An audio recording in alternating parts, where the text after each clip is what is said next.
ഭരണത്തിന് വന്നിട്ടുണ്ട്.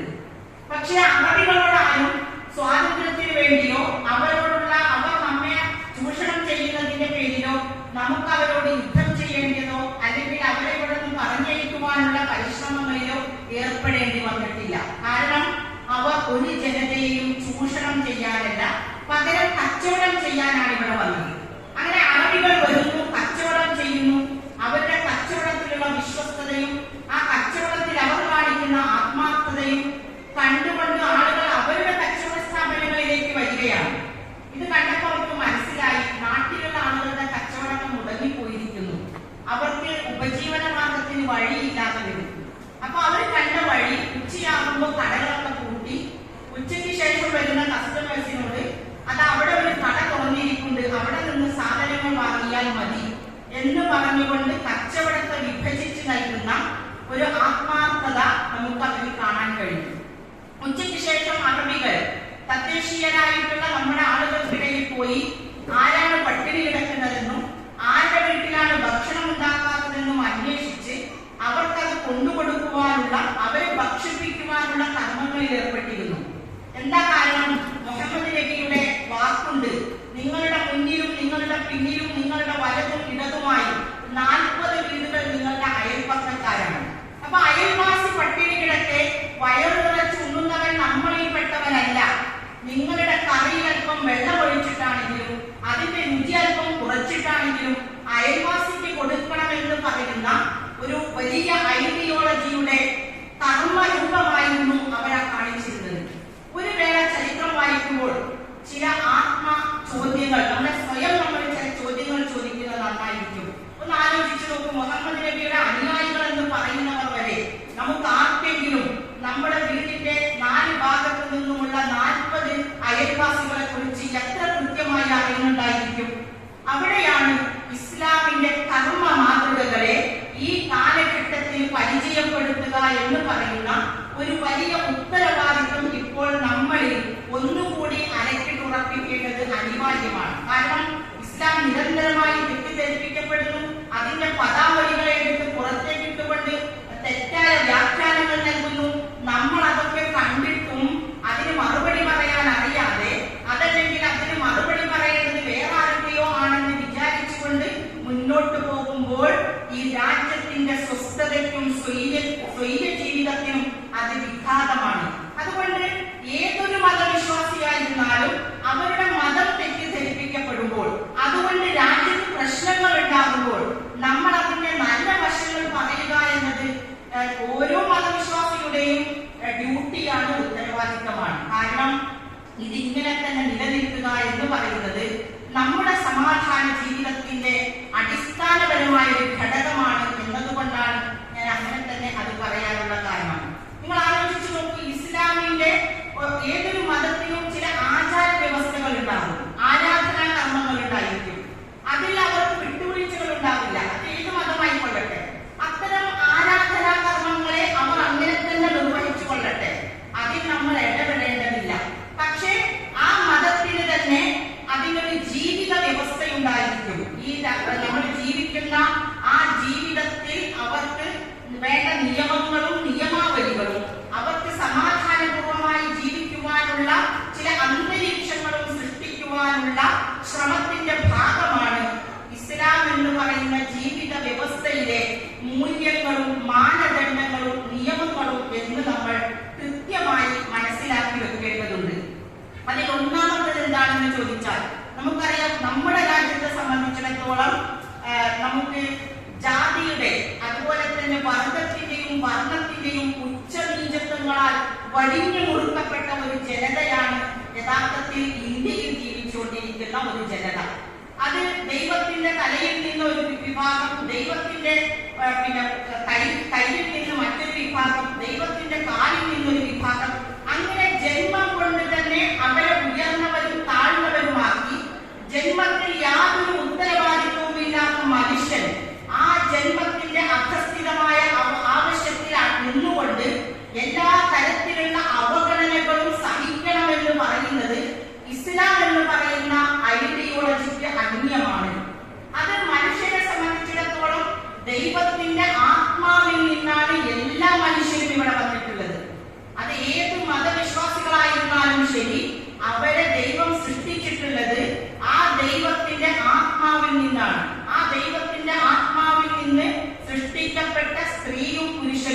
അതിൽ നിന്ന് പിറന്നു വീഴപ്പെട്ട അനേകായിരം അല്ലെങ്കിൽ അനേക കോടി ജനങ്ങൾ. അപ്പോ ജന്മം കൊണ്ട് ആർക്കെങ്കിലും ഏതെങ്കിലും തരത്തിലുള്ള ഉയർച്ച താഴ്ചകളോ അല്ലെങ്കിൽ ഉച്ചനീചത്വങ്ങളോ ജാതീയമായ വിവേചനങ്ങളോ ആ ഒരൊറ്റ ഖുർആനികമായ വചനത്തിലൂടെ തന്നെ ഇസ്ലാം നിഷ്പ്രഭമാക്കിയത് നമുക്ക് കാണാൻ സാധിക്കും. നമ്മൾ ആലോചിച്ചു നോക്ക്, നമ്മുടെ കഴിഞ്ഞ തലമുറയെ സംബന്ധിച്ച് നമ്മൾ പറയാറുള്ളത് അവർ നിരക്ഷരരായിരുന്നു, വിദ്യാഭ്യാസം കുറവായിരുന്നു, അവർക്ക് നമ്മളെ പോലെ വിവരമുണ്ടായിരുന്നില്ല. ഇതൊക്കെ നമ്മുടെ ഒരു കോൺസെപ്റ്റാണ്. പക്ഷേ ഇപ്പോ നമുക്ക് ഇൻഫർമേഷൻ ടെക്നോളജി നമ്മുടെ കയ്യിലാണ്. നമ്മൾ വിദ്യാഭ്യാസത്തിന്റെ കാര്യത്തിലും അറിവിന്റെ കാര്യത്തിലും അങ്ങേയറ്റം പുരോഗമിച്ചിരിക്കുന്നു എന്ന് നമ്മൾ വീണ്ടും പറയുമ്പോഴാണ് ഒരു രാജ്യത്തിന്റെ യൂണിവേഴ്സിറ്റിക്ക് മുമ്പിൽ തന്റെ ജാതിയുടെ പേരിൽ തന്റെ ഡോക്ടറേറ്റ് നിഷേധിക്കപ്പെട്ട് അതിന്റെ അവസരങ്ങൾ നിഷേധിക്കപ്പെട്ട് അവിടെ എല്ലാവരും ചവിട്ടി മെതിക്കപ്പെട്ട് അവസാനം യൂണിവേഴ്സിറ്റിയുടെ കവാടത്തിന്റെ മുന്നിൽ നിരാഹാരം ഇരുന്നുകൊണ്ട് തന്റെ ആവശ്യം നിർവഹിച്ചെടുക്കേണ്ടി വരുന്ന ഗതികേടിന്റെ പേരാണോ യഥാർത്ഥത്തിൽ ഇവിടുത്തെ ഉയർന്ന മൂല്യബോധം എന്ന് പറയുന്നത്?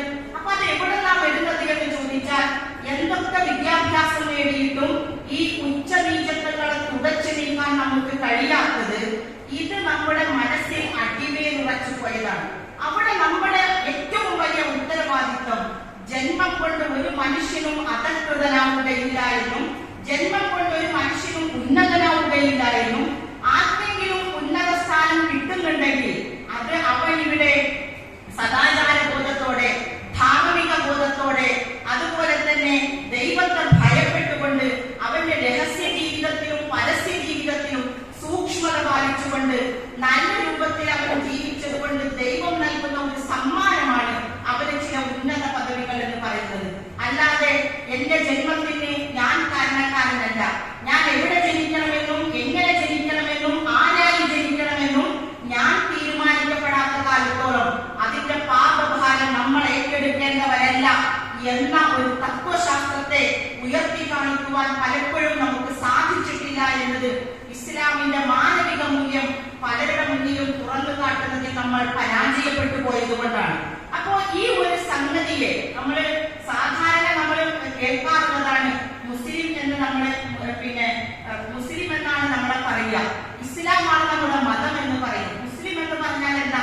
അനുസരണമുള്ളവനെന്നും അതുപോലെ തന്നെ സമാധാനം കാക്ഷിക്കുന്നവനെന്നും ഒക്കെയാണ് അർത്ഥം. ഇന്ന് മുസ്ലിം എന്ന് പറഞ്ഞാൽ എന്താണ് അതിന് ഒരു പൊതുബോധം സൃഷ്ടിക്കപ്പെട്ടിട്ടുള്ളത്? മുസ്ലിം എന്നാൽ ഭീകരവാദിയാണെന്നും അവൻ രാജ്യത്തിന് ദ്രോഹകരമായ കാര്യങ്ങൾ ചെയ്യുന്നവരാണെന്നും അവർ സമാധാനത്തിന്റെ കടക്കൽ കത്തിവെക്കുന്നവരാണ് എന്നുമുള്ള ഒരു പൊതുബോധം സൃഷ്ടിച്ചെടുക്കാൻ സാധിച്ചിട്ടുണ്ടെങ്കിൽ അതിന്റെ മറുമരുന്ന് ഇവിടെ കൊണ്ടുവരേണ്ടത് ആരാണെന്ന് ചോദിച്ചാൽ നമ്മൾ തന്നെയാണ്. മാത്രമല്ല ഒരുപാട് ഇസങ്ങൾ, ഇപ്പോൾ ലിബറലിസം, മെറ്റീരിയലിസം, നിയോജനിസം തുടങ്ങിയിട്ടുള്ള ഒരുപാട് വാദങ്ങൾ, ഭൗതികതാവാദമുണ്ട്, അതുപോലെ നവനാസ്തികതയുണ്ട്. ലിബറലിസത്തെ കുറിച്ച് നമുക്കിവിടെ പല കാഴ്ചപ്പാടുകളുണ്ട്. ലിബറലിസത്തിന്റെ ഫലമായി ഉണ്ടായിട്ടുള്ള സിംഗിൾ പാരന്റിംഗ് ഇവിടെ നിലനിൽക്കുന്നുണ്ട്. കുടുംബത്തിന്റെ സദാചാര തകർച്ചകളുണ്ട്. ഇതിനെ ഒന്നും അഡ്രസ് ചെയ്യാതെ എങ്ങനെയാണ് നമ്മൾ ഒരു പുരോഗതിയെ കുറിച്ച് സംസാരിക്കുക എന്നത് വലിയൊരു സംഗതി തന്നെയാണ്. എത്രത്തോളം എന്ന് പറഞ്ഞാൽ നിങ്ങൾ എല്ലാവരും ചിലപ്പോൾ ശ്രദ്ധയിൽപ്പെട്ടിട്ടുണ്ടാകും, കേരളവർമ്മ കോളേജിൽ നവാഗതരായി കടന്നു വരുന്ന വിദ്യാർത്ഥികൾക്ക് മുന്നിലാണ് ബോർഡ് എഴുതി കൂട്ടിയത്, അവർ നിങ്ങളുടെ സഹോദരിമാരായേക്കാം, അവർ നിങ്ങളുടെ ഭാര്യമാരായിരുന്നിരിക്കാം, അവർ നിങ്ങളുടെ മാതാക്കളായിരിക്കാം, പക്ഷേ അവർ ഞങ്ങൾക്ക് സ്ത്രീകൾ മാത്രമാണ്.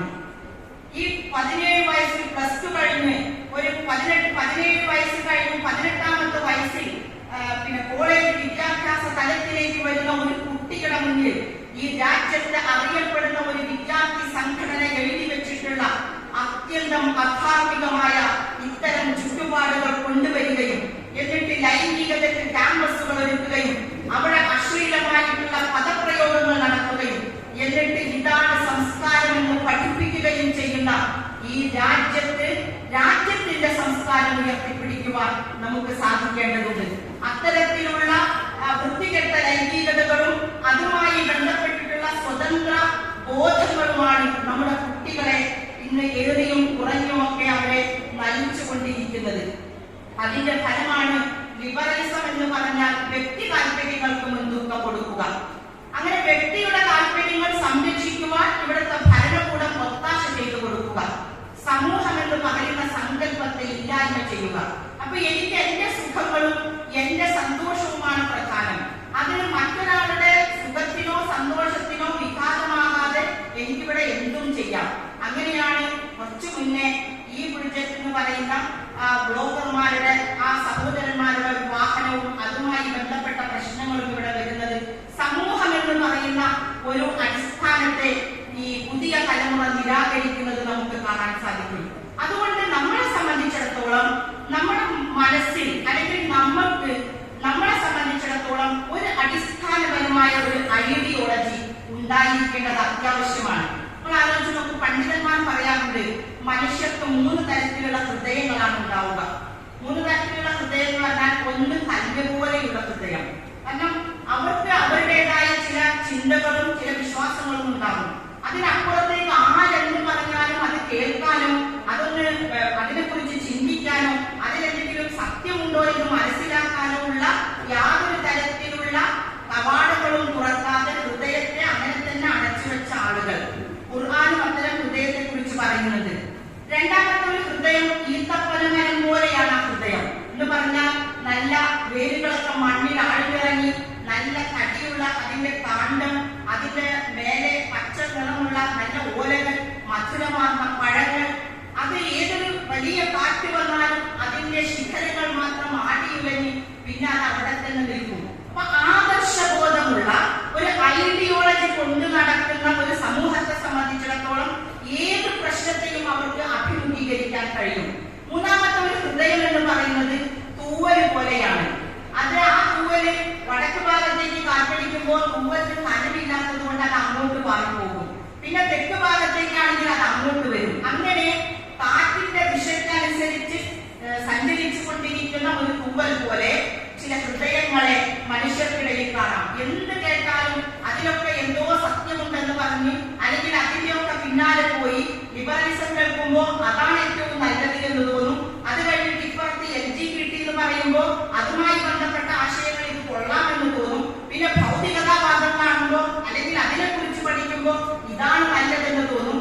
ഇങ്ങനെ ഒന്നിനും അടിയുറച്ച് നിൽക്കാത്ത കുറെ ഹൃദയങ്ങളുള്ളവർ. അവിടെയാണ് ഇപ്പോ നമ്മുടെ പുതിയ തലമുറയോട് പറയുന്നത്, നിങ്ങൾക്ക് മക്കളുണ്ടായി കഴിഞ്ഞാൽ അവരുടെ ജെൻഡർ പറയണ്ട എന്നാണ്. അവര് ഫീമെയിലാണോ മെയിലാണോ എന്നൊന്നും നമ്മൾ പറയേണ്ടതില്ല, അത് അവര് തീരുമാനിക്കട്ടെ. വളർന്നു വരുമ്പോ ഞാൻ ആരാണ് എന്ന് ഞാൻ സ്വയം തീരുമാനിക്കണം. അപ്പോ കുറെ കാലം മനുഷ്യരൊരു കൺഫ്യൂഷനിലാണ്. ഞാൻ ആരാണ് എന്ന് തിരിച്ചറിയാത്ത, സ്വത്വബോധമില്ലാത്ത, എങ്ങനെയാണ് ചിന്തിക്കേണ്ടതെന്ന് അറിയാത്ത, സ്വന്തം നിലനിൽപ്പിനെ കുറിച്ച് പോലും ആശങ്കയുളവാക്കുന്ന രീതിയിൽ വർഷങ്ങളോളം ഒരു മനുഷ്യൻ ജീവിച്ചിട്ട് വേണം അവന്റെ വ്യക്തിത്വവും അവന്റെ നിലപാടുകളും ഉണ്ടാക്കിയെടുക്കാൻ എന്ന് പറയുന്ന അത്യന്തം വൃത്തിഹീനമായ രൂപത്തിലുള്ള കോൺസെപ്റ്റുകൾ, ആധുനികമായിട്ടുള്ള പല ചേരുവകളും ചേർത്തുകൊണ്ട് നമ്മുടെ കുട്ടികൾക്ക് മുമ്പിൽ സമർപ്പിക്കപ്പെടുമ്പോൾ അവർ ഇന്ന് അതിന്റെ പേരിൽ ആശങ്കയിൽ പെട്ടുപോവുകയാണ്. അതുമായി ബന്ധപ്പെട്ട അവർ കാണുന്ന യൂട്യൂബ് ചാനലുകളോ അവർ കേൾക്കുന്ന പ്രസംഗങ്ങളോ അധ്യാപകർക്കും അറിഞ്ഞുകൂടാ, രക്ഷിതാക്കൾക്കും അറിഞ്ഞുകൂടാ. അവസാനം ആ കുട്ടിയിൽ ഭാവമാറ്റങ്ങൾ പ്രകടമാകുമ്പോഴാണ് പലരും അതുമായി ബന്ധപ്പെട്ടിട്ടുള്ള വലിയ ഗുരുതരമായ പ്രശ്നങ്ങളിൽ ഞങ്ങൾ അകപ്പെട്ടു പോയിരിക്കുന്നു എന്ന് അറിയുന്നത് തന്നെ. പറഞ്ഞു വന്നത് എന്താണെന്ന് ചോദിച്ചാൽ, ഇപ്പോഴത്തെ കാലഘട്ടത്തിലെ രക്ഷിതാക്കളെ സംബന്ധിച്ചിടത്തോളവും അധ്യാപകരെ സംബന്ധിച്ചിടത്തോളവും അവരുടെ നമ്മുടെ കുട്ടികൾക്ക് പല മേഖലയിൽ നിന്ന് അറിവുകൾ ലഭിക്കുന്നുണ്ട്. അല്ല ഇന്നത്തെ കാലത്തെ പോലെ അധ്യാപകർ പറയുന്നത് മാത്രം കേട്ട് അതിൽ മാത്രം മനസ്സിലാക്കി വളരുന്ന ഒരു കാലഘട്ടമല്ല ഇത്. അതുകൊണ്ട് അവർ എന്തൊക്കെ വായിക്കുന്നു, എന്തൊക്കെ പഠിക്കുന്നു, ആ പഠനത്തിൽ അവർക്ക് വരുന്ന അപാകതകൾ എന്താണ് എന്ന് കണ്ടെത്താനും അതിന് തൃപ്തികരമായ മറുപടി നൽകുവാനും ശേഷിയുള്ളവരായി നമ്മൾ വളരണം. പണ്ടത്തെ രക്ഷിതാക്കൾക്ക് കുറച്ച് പൈസ ഉണ്ടായാൽ മതി, കുട്ടികൾക്ക് ഫീസ് കൊടുക്കാനോ അതല്ലെങ്കിൽ അവർക്ക് നല്ല വീട് വെച്ചു കൊടുക്കാനോ അവരുടെ ഭൗതികമായ പഠന സൗകര്യങ്ങൾ ഒരുക്കാനോ ഉണ്ടായാൽ മതി. ഇന്നത് പോരാ. കാരണം കുട്ടികൾ ഇതുപോലെയുള്ള ചോദ്യങ്ങൾ ചോദിക്കുമ്പോൾ അതിന് മറുപടി പറയാൻ കഴിവും കെൽപ്പുമുള്ളവരായി കൂടി നമ്മൾ മാറേണ്ട ഒരു കാലഘട്ടത്തിലാണ് ജീവിക്കുന്നത് ജീവിക്കുന്നത് എന്ന ബോധ്യവും നമുക്ക് കൃത്യമായി ഉണ്ടാകേണ്ടത് അനിവാര്യമാണ്. ഇവിടെ കൂടുതലും സ്ത്രീകൾ ഇരിക്കുന്നത് കൊണ്ട് തന്നെ നമുക്ക് ഈ ഒരു വിഷയത്തിൽ, അതായത് നമ്മുടെ രാജ്യം നേരിടുന്ന സ്നേഹത്തിന്റെയും സാഹോദര്യത്തിന്റെയും സഹിഷ്ണുതയുടെയും ആ വേലിക്കെട്ടിനുള്ളിലേക്ക് ആരൊക്കെയോ തിരികെ കയറുകയും അവിടെ നമുക്കിടയിലുള്ള സൗഹാർദ്ദങ്ങളെ പൊട്ടിച്ചെറിയുകയും ചെയ്യുമ്പോൾ എനിക്ക് എന്റെ സഹോദരിമാരോട് പറയുവാനുള്ള ചില വർത്തമാനങ്ങളുണ്ട്. അതെന്താണെന്ന് ചോദിച്ചാൽ വളരെ സിമ്പിളായിട്ട് ഒരു കാര്യം പറഞ്ഞ് ഞാൻ തുടങ്ങുന്നത്, നമുക്കൊക്കെ അറിയാം, നമ്മുടെ സഹോദര സമുദായത്തിൽപ്പെട്ട സ്ത്രീകൾ അവർക്ക് അവരുടെ മെൻസസ് പീരീഡ് വരുമ്പോ സ്വാഭാവികമായും അവരവരുടെ വീടകങ്ങളിൽ നിന്ന് പുറത്തിരിക്കണം.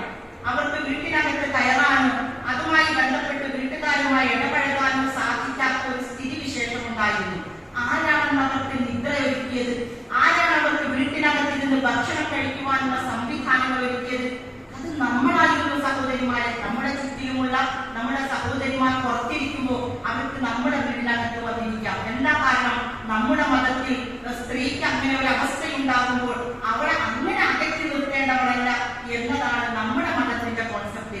അതുകൊണ്ട് നമ്മൾ അവരെ സ്വീകരിച്ചു, നമ്മുടെ വീടകങ്ങളിൽ അവരെ ഇരുത്തി, അവർക്ക് ഉറങ്ങാനുള്ള സംവിധാനങ്ങൾ ഒരുക്കി. ഇതൊരു ചരിത്രത്തിന്റെ ഭാഗമാണ് എന്ന് പറഞ്ഞാൽ, ഞാൻ നേരത്തെ പറഞ്ഞില്ലേ, മതപരമായ ആചാരങ്ങൾ പലർക്കും ഉണ്ടാകാം, അതവർ ആചരിച്ചു കൊള്ളട്ടെ. അത് നമുക്ക് സ്നേഹത്തിന്റെയോ സാഹോദര്യത്തിന്റെയോ സഹിഷ്ണുതയുടെയോ മുന്നിൽ ഒരു വേലിക്കെട്ടായി നിൽക്കാൻ പാടില്ല. അതുകൊണ്ട് നമ്മൾ അവരെ ആവോളം സ്വീകരിച്ചിട്ടുണ്ട്. 2002 CPM-ന്റെ നാണു എന്ന് പറയുന്ന പ്രവർത്തകൻ നാദാപുരത്ത് കൊല്ലപ്പെട്ടു. വ്യാപകമായ കലാപം നാദാപുരത്തുണ്ടായി. അതിന്റെ സമാധാന സമ്മേളനം വിളിച്ചപ്പോ അതിൽ വെച്ചുകൊണ്ടാണ് ബഹുമാന്യനായ മൊയ്തു മൗലവി പ്രഖ്യാപിക്കുന്നത്, ചിരുത എന്റെ സഹോദരിയാണ്, കുളിച്ചില എന്ന അവരുടെ മാതാവ് എന്നെ പാലൂട്ടി വളർത്തിയിട്ടുണ്ട് എന്ന് പറയുന്നത്. ഇത് കേട്ട ജസ്റ്റിസ് കൃഷ്ണയ്യർ പറഞ്ഞത്, ഞാനത് ഈ ലോകത്തോട് വിളിച്ചു പറയുമെന്നാണ്. നമ്മുടെ ഭാഷയിൽ പറഞ്ഞാൽ നിരക്ഷരരായ സ്ത്രീകൾ, നമ്മളെപ്പോലെ പരിഷ്കാരമില്ലാത്തവർ, നമ്മളെപ്പോലെ അക്ഷരാഭ്യാസമില്ലാത്തവർ, നമ്മളെപ്പോലെ അനേകായിരം സർട്ടിഫിക്കറ്റുകൾ ഫയലുകളിൽ സൂക്ഷിക്കാത്ത നമ്മുടെ പഴയ തലമുറ, അവർക്ക് സ്നേഹമുണ്ടായിരുന്നു, കരുതലുണ്ടായിരുന്നു. വളർത്തുവാനുള്ള, അത് ആരുടെ കുട്ടിയായാലും അവർ അവരുടെ പാലൂട്ടുവാനുള്ള, അവരുടെ മാറിടം തുറന്നു വെക്കുവാനുള്ള അവരുടെ ഹൃദയ വിശാലത നമുക്കുണ്ടോ എന്ന് ഒരു വേള ഈ ഒരു കാലഘട്ടത്തിൽ നമ്മൾ ആലോചിക്കേണ്ടതുണ്ട്.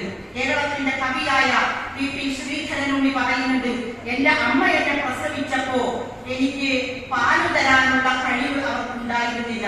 ഒരുപാട് അസുഖങ്ങളാൽ പ്രയാസപ്പെടുന്ന അവരെ മാറ്റി നിർത്തി 5 അമ്മമാരുടെ പാല് കുടിച്ചുകൊണ്ട്, വ്യത്യസ്ത മതവിഭാഗങ്ങളിൽപ്പെട്ട 5 അമ്മമാരുടെ പാല് കുടിച്ച് വളർന്നവനാണ് ഞാൻ എന്ന് പറയുമാറ് കേരളത്തിന്റെ മതസൗഹാർദ്ദം എന്ന് പറയുന്നത് വളരെ വലുതാണ്. അതുകൊണ്ട് തന്നെ നമ്മളെ സംബന്ധിച്ചിടത്തോളം ഇതുകൂടി ചേർത്ത് നമ്മുടെ മക്കൾക്ക് പറഞ്ഞു കൊടുക്കാൻ നമുക്ക് കഴിയണം. ചരിത്രം എന്ന് പറഞ്ഞാൽ പറഞ്ഞത് മാത്രമല്ല, മൂടിവെക്കപ്പെട്ടതും ഒരുപാട് ചരിത്രങ്ങളുണ്ട്. മൂടിവെക്കപ്പെട്ട കാര്യങ്ങളും കൂടി അടങ്ങിയതാണ് ചരിത്രം.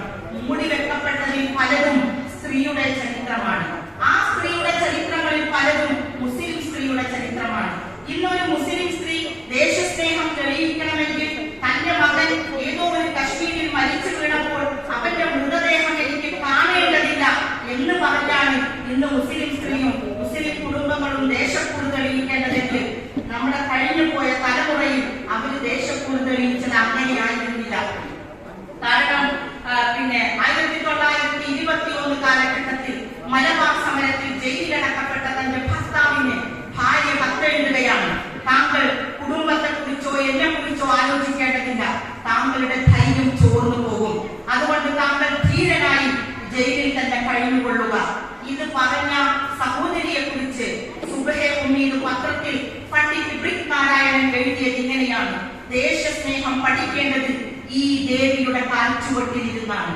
നിങ്ങൾ ആലോചിച്ച് നോക്ക്, ആത്മാർപ്പണത്തിന്റെയും ത്യാഗസന്നദ്ധതയുടെയും ദേശസ്നേഹത്തിന്റെ മാതൃകകൾ, മാതൃഭൂമിയെ എങ്ങനെ സ്നേഹിക്കണമെന്ന് ഈ ദേവിയുടെ കാൽച്ചുവട്ടിലിരുന്ന് പഠിക്കണം എന്ന് പഠിപ്പിച്ചത് ആരെ കുറിച്ചാ പറഞ്ഞതെന്ന് അറിയാമോ?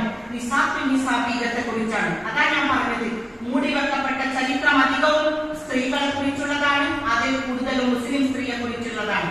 നമ്മുടെ ഭാരതത്തിലെ സ്ത്രീയെ കുറിച്ചൊരു സങ്കല്പമുണ്ട്.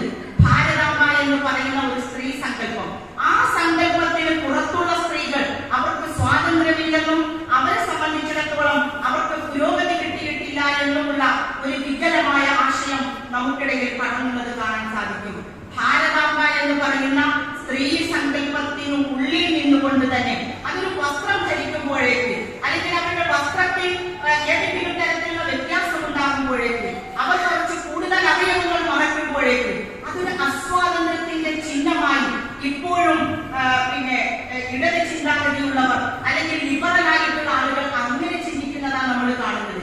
ഇവിടെ ആ പുരോഗതി വന്നതെന്ന് ചോദിച്ചാൽ ഇപ്പോഴും നമ്മുടെ ചിന്തക്ക് കാര്യമായ പുരോഗതി ഒന്നും വന്നിട്ടില്ല. വസ്ത്രത്തിൽ തന്നെയാണ് പണ്ട് പിന്നെ ജുഹയുടെ കഥകൾ വായിക്കുമ്പോൾ പറയുമല്ലോ, ഒരു കല്യാണത്തിന് പോയപ്പോ അദ്ദേഹത്തെ ആരും ശ്രദ്ധിച്ചില്ല.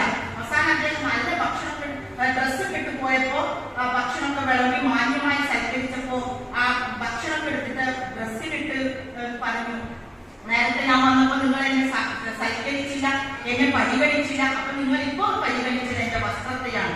ഇന്നും ആ സങ്കല്പമുണ്ട്. അതായത് ഒരാളുടെ വസ്ത്രത്തിലാണ് അയാൾക്ക് വിവരമുണ്ടോ, അല്ലെങ്കിൽ അയാൾക്ക് സ്വാതന്ത്ര്യമുണ്ടോ, അയാൾ ഉന്നതമായിട്ടുള്ള പദവികൾ അലങ്കരിക്കാൻ കഴിവുള്ളവനാണോ അല്ലയോ എന്നൊക്കെ തീരുമാനിക്കുന്നത് ഇന്നും ഒരു വസ്ത്രസങ്കല്പത്തിന്റെ, അതും വസ്ത്രം എന്ന് പറയുന്നത് കൂടുതലാകുമ്പോഴും അസ്വാതന്ത്ര്യത്തിന്റെ ചിഹ്നമായി കാണുന്ന ഇവിടെയാണ് നമ്മൾ വിദ്യാഭ്യാസത്തിന്റെ പുരോഗതി എന്ന് പറയുന്നത്. അതുകൊണ്ട് എനിക്ക് പ്രിയമുള്ള സഹോദരിമാരോട് പറയുവാനുള്ളത്, സ്ത്രീ എന്ന് പറഞ്ഞാൽ അവളെ സംബന്ധിച്ചിടത്തോളം അനന്ത സാധ്യതകളുള്ള, പ്രത്യേകിച്ച് ഈ കാലഘട്ടത്തിൽ ഒരുപാട് കർമ്മങ്ങൾ ചെയ്യുവാൻ ശേഷിയുള്ള കരുത്ത് നേടിയവളാണ് സ്ത്രീ. സാധാരണ പറയാറുണ്ട് 20ാം നൂറ്റാണ്ട് എന്ന് പറയുന്നത് സാമ്പത്തികത്തിന്റെ നൂറ്റാണ്ടായിരുന്നെങ്കിൽ 21ാം നൂറ്റാണ്ട് സ്ത്രീയുടെ നൂറ്റാണ്ടാണ്. അതിൽ അവളാണ് മേൽക്കോയ്മ നേടിയിട്ടുള്ളത്. അതുകൊണ്ട് തന്നെ അത് ഏതെങ്കിലും ഒരു മതവിഭാഗമെന്നല്ല, എല്ലാ മതവിഭാഗത്തിലെയും സ്ത്രീകൾ അത്തരത്തിലുള്ള കഴിവുകൾ ആർജിച്ചെടുത്തുകൊണ്ട് തന്നെയാണ് മുന്നോട്ട് പോയിട്ടുള്ളത് എന്ന് നമുക്ക് മനസ്സിലാക്കാൻ സാധിക്കും. അപ്പൊ ഞാൻ പറഞ്ഞു വന്നത് എന്താണെന്ന് ചോദിച്ചാൽ, നമ്മെ സംബന്ധിച്ചിടത്തോളം നമ്മളാണ് കുഞ്ഞിന് ജന്മം നൽകുന്നവർ. നമ്മൾ കൂട്ടി വളർത്തി നമ്മളെ കണ്ടും നമ്മുടെ നിഴലായി നമ്മുടെ വാഴായി നടന്നുകൊണ്ടാണ് കുട്ടികൾ ഓരോ കാര്യങ്ങളും പഠിച്ചെടുക്കുന്നത്. അതുകൊണ്ട് നമുക്ക് അവരോട് സംവദിക്കുമ്പോൾ, അവരോട് സംസാരിക്കുമ്പോൾ അവർക്ക് പോസിറ്റീവ് എനർജി നൽകാൻ നമുക്ക് സാധിക്കണം. മാത്രമല്ല, ഒരുപാട് കഴിവുകൾ ഉള്ളവർ തന്നെയാണ് പുരുഷനെ പോലെ തന്നെ സ്ത്രീയുമെന്ന് ചരിത്രങ്ങൾ വെച്ചുകൊണ്ട്, ചരിത്ര യാഥാർത്ഥ്യങ്ങളെ മുമ്പിൽ വെച്ചുകൊണ്ട് അവർക്ക് പറഞ്ഞു കൊടുക്കുമ്പോഴാണ് മൂടിവെക്കപ്പെട്ട ചരിത്രങ്ങൾ, മൂടിവെക്കാൻ ശ്രമിച്ചുകൊണ്ടിരിക്കുന്ന ചരിത്രങ്ങൾ, വികലമാക്കപ്പെടുന്ന ചരിത്ര സത്യങ്ങളെ നമുക്ക് പുറത്തേക്കെടുക്കുവാനും അത് പുതിയ തലമുറയ്ക്ക് പകർന്നു കൊടുക്കുവാനും, അങ്ങനെ ഈ രാജ്യത്തിന്റെ പൈതൃകവും അതിന്റെ സംസ്കാരവും ഒക്കെ ഉയർത്തിപ്പിടിക്കുന്ന രൂപത്തിൽ അതിനെ മുന്നോട്ട് കൊണ്ടുപോകാനും സാധിക്കുകയുള്ളൂ. സാധാരണ നമ്മുടെ മലയാള ഭാഷയിൽ ഒരു ചൊല്ലുണ്ടല്ലോ, ആശാൻ അക്ഷരം 1 പിഴച്ചാൽ 51 പിഴയ്ക്കും ശിഷ്യൻ എന്നാണ്. കാരണം ആശാന്റെ വായിൽ നിന്ന് മാത്രമാണ് ശിഷ്യൻ ഓരോന്നും കേട്ട് പഠിക്കുന്നത്. അപ്പൊ അവിടെ ആശാന് പിഴച്ചു കഴിഞ്ഞാൽ അത് വലിയ ഒരു പിഴവായിട്ടാണ് നമ്മൾ ആ ഒരു പഠിക്കല് പറയുന്നത്. പക്ഷെ ഇന്നത്തെ കാലഘട്ടത്തിൽ അങ്ങനെയല്ല. ഒരുപാട് അറിവുകൾ നേടി നല്ല ഐഡിയോളജിയുള്ള, നല്ല ചിന്താശേഷിയുള്ള കുട്ടികൾ പഠനം കഴിഞ്ഞ് പുറത്തിറങ്ങുന്ന കാലഘട്ടമാണ്. അതുകൊണ്ട് ആശാൻ ഒന്നല്ല, 51 പിഴച്ചാലും തിരുത്താൻ ശേഷിയുള്ള ഒരു പുതിയ തലമുറ കൂടി ഇവിടെ വളർന്നു വരുന്നുണ്ട് എന്ന ബോധം നമുക്കുണ്ടാകണം. അപ്പോ തിരുത്താൻ മാത്രം കഴിവുള്ള ഒരു തലമുറ എങ്ങനെയാണ് അവർ വളർന്നു വരുന്നതെന്ന് ചോദിച്ചാൽ അതൊരു ഐഡിയോളജി അവരുടെ മുന്നിലുള്ളത് കൊണ്ടാണ്. ഈ ഐഡിയോളജിയാണ് നമ്മുടെ കുട്ടികളിലേക്ക് പകർന്നു കൊടുക്കാൻ നമുക്ക് സാധിക്കേണ്ടത്. അവിടെ ഇത്തരത്തിലുള്ള ഇപ്പോൾ കണ്ടുകൊണ്ടിരിക്കുന്ന പലതരത്തിലുള്ള ഭൗതികവാദങ്ങളെ പോലെ, ലിബറലുകളെ പോലെയുള്ള ആശയങ്ങളെ അവരുടെ മനസ്സിൽ വരാൻ സാധ്യതയുണ്ടെങ്കിൽ അതിനെ തകർത്ത് കളയുവാൻ ശേഷിയുള്ള ചിന്താധാരകളെ കുറിച്ച് നമ്മൾ അവർക്ക് പറഞ്ഞു കൊടുക്കേണ്ടത് ഈ കാലഘട്ടത്തിന്റെ അനിവാര്യതയാണ്. മാത്രമല്ല, എല്ലാവരെയും ഒരുപോലെ സ്നേഹിക്കുവാൻ. നിങ്ങൾ ആലോചിച്ച് നോക്കുമ്പോൾ ഈ പറഞ്ഞതുപോലെ നമ്മെ സംബന്ധിച്ചിടത്തോളം നമ്മുടെ ജന്മം കൊണ്ട് നമ്മൾ എല്ലാവരും ഒന്നാണ് എന്ന കോൺസെപ്റ്റ് നമ്മുടെ ഉള്ളിലുള്ളത് കൊണ്ട് നമുക്ക് ആരെയും അംഗീകരിക്കാൻ കഴിയും, ഒരേ പന്തിയിരുന്ന് ചോറുണ്ണാൻ കഴിയും. അത് കഴിയുന്നത് എന്താണെന്ന് ചോദിച്ചാൽ ഈ ഒരൊറ്റ കാരണം കൊണ്ടാണ്. നിങ്ങൾ ആലോചിച്ച് നോക്ക്, അറേബ്യൻ ചരിത്രത്തിൽ നമുക്ക് കാണാൻ പറ്റും. ബിലാൽ എന്ന് പറയുന്ന ഒരു കറുത്ത വർഗ്ഗക്കാരൻ. കറുത്തത് എന്ന് പറയുമ്പോൾ തന്നെ ഇന്നും നമുക്ക് അറപ്പും വെറുപ്പുമാണ്. അതെന്തോ ഒരു നികൃഷ്ടമായ വർണ്ണമാണ് എന്ന് ഇപ്പോഴും പരിഷ്കൃത രാജ്യങ്ങൾ തീരുമാനിച്ചു വെച്ചിട്ടുണ്ട്.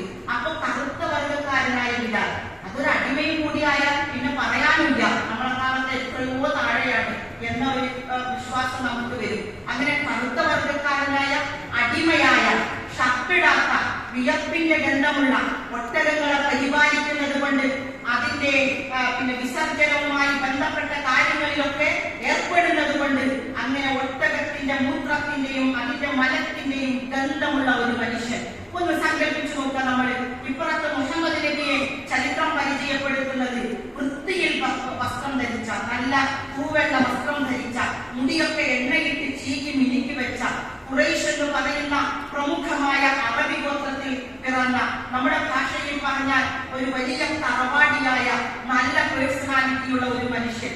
ഈ രണ്ട് മനുഷ്യരെ എങ്ങനെയാണ് നമ്മൾ ഒരേ കണ്ണിൽ ഒരേ ഫോക്കസിൽ ഒരേ കണ്ണിലൂടെ നോക്കിക്കാണാൻ നമുക്ക് കഴിയും? അങ്ങനെ ആ കറുത്ത വർഗക്കാരനായ ബിലാൽ മുഹമ്മദിൽ വിശ്വസിക്കുന്നു, മുഹമ്മദ് നബിയെ തന്റെ പ്രവാചകനായി അംഗീകരിക്കുന്നു.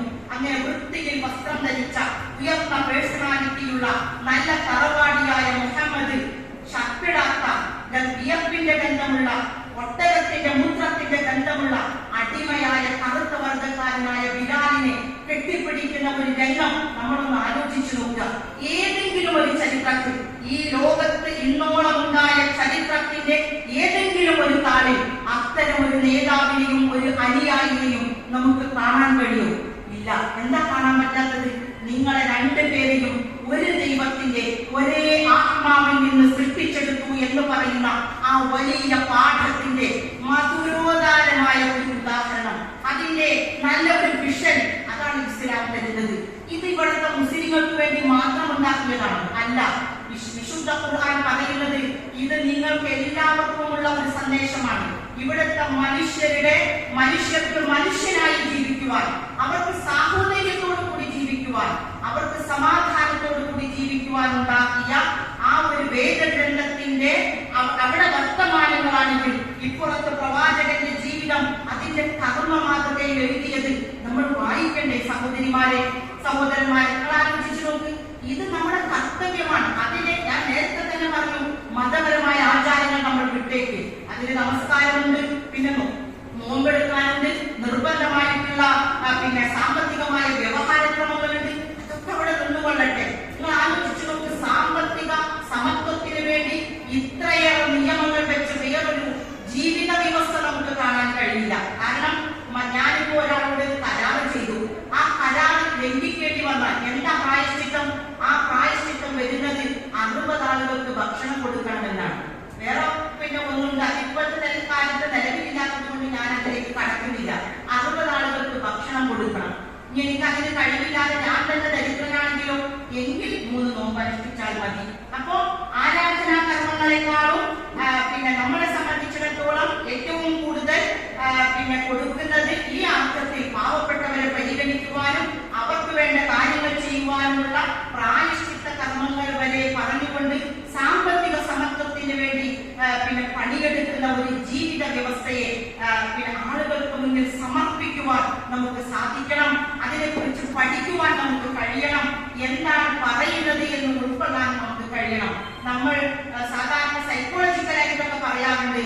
ഒരാളെ കുറിച്ച് ഇപ്പൊ എന്റെ അടുത്ത് സനൂജയെ കുറിച്ച് ഒരാൾ എന്തെങ്കിലും ഒരു നെഗറ്റീവായിട്ട് പറഞ്ഞാൽ സനൂജ എന്താണ് പറയുന്നത് എന്ന് കേൾക്കാനുള്ള ആ ഒരു മാനസികാവസ്ഥയിലേക്ക് നമ്മൾ ഉയരണമല്ലോ. കാരണം ഒരാളുടെ വശം മാത്രം കേട്ടിട്ടല്ല നമ്മൾ ഒരാളെ കുറിച്ച് തീരുമാനമെടുക്കേണ്ടത്. രണ്ടാളുടെയും വശങ്ങൾ കേൾക്കണം. ഇത് നമ്മുടെ സമൂഹം പലപ്പോഴും മറന്നു പോകാറുണ്ട്. അതുകൊണ്ട് ഇത് ഉത്ബുദ്ധമായ സദസ്സാണ്. ആ ഉത്ബുദ്ധമായ സദസ്സിനോട് എനിക്ക് പറയുവാനുള്ളത്, ഇവിടെ നടക്കുന്ന കോലാഹലങ്ങൾ, അതുപോലെ തന്നെ ബഹളമയമായ അന്തരീക്ഷങ്ങൾ, ആ അന്തരീക്ഷത്തിൽ ഉയർന്നു നിൽക്കുന്ന ചില അറബി പദപ്രയോഗങ്ങൾ, അതുമായി ബന്ധപ്പെട്ട് വരുന്ന വ്യാഖ്യാനങ്ങൾ, അതിനെക്കുറിച്ച് കൃത്യമായി നമ്മൾ പഠിക്കണം, മനസ്സിലാക്കണം. എവിടെയാണ് ശരിയെന്നും എന്താണ് തെറ്റെന്നും, എവിടെയാണ് മൂല്യമുള്ളതെന്നും എവിടെയാണ് മൂല്യമില്ലാത്തത് എന്നും, എവിടെയാണ് ഒരു മനുഷ്യന്റെ സമാധാനപൂർണമായ ജീവിതത്തിന് ആവശ്യമായ ജീവിത വ്യവസ്ഥ കെട്ടിപ്പടുക്കുവാൻ ഉള്ള നിയമങ്ങളുള്ളതെന്നും ആ നിയമങ്ങൾ എനിക്ക് സ്വീകാര്യോഗ്യമാണോ എന്നും പഠിച്ച് വിലയിരുത്തി വിവേകത്തോടു കൂടി അതിനെ സമീപിച്ച് ബുദ്ധിപൂർവമായി തീരുമാനമെടുക്കുവാൻ കഴിവും ശേഷിയും ആർജിച്ചെടുക്കുമ്പോഴാണ് ഈ രാജ്യത്തിന്റെ ഉത്തമ പൗരന്മാരായി, ഈ രാജ്യത്തിന് സമാധാനം കാക്ഷിക്കുന്നവരായി, ഇവിടെ ഈ രാജ്യത്തിന്റെ സമാധാന അന്തരീക്ഷം നിലനിർത്തുന്നവരായി മാറാൻ നമുക്ക് സാധിക്കുകയുള്ളൂ. അതുകൊണ്ട് എനിക്ക് എന്റെ പ്രിയമുള്ള രക്ഷിതാക്കളോടും അധ്യാപകരോടും പറയുവാനുള്ളത്, നമ്മൾ രാജ്യത്തിന്റെ സംസ്കാരം പഠിക്കണം. നമ്മൾ രാജ്യത്ത് നടന്നുകൊണ്ടിരിക്കുന്ന പ്രശ്നങ്ങളെ സംബന്ധിച്ച് പഠിക്കണം. അവിടെ യാഥാർത്ഥ്യം എന്താണ് എന്ന് കണ്ടെത്താൻ കഴിയണം.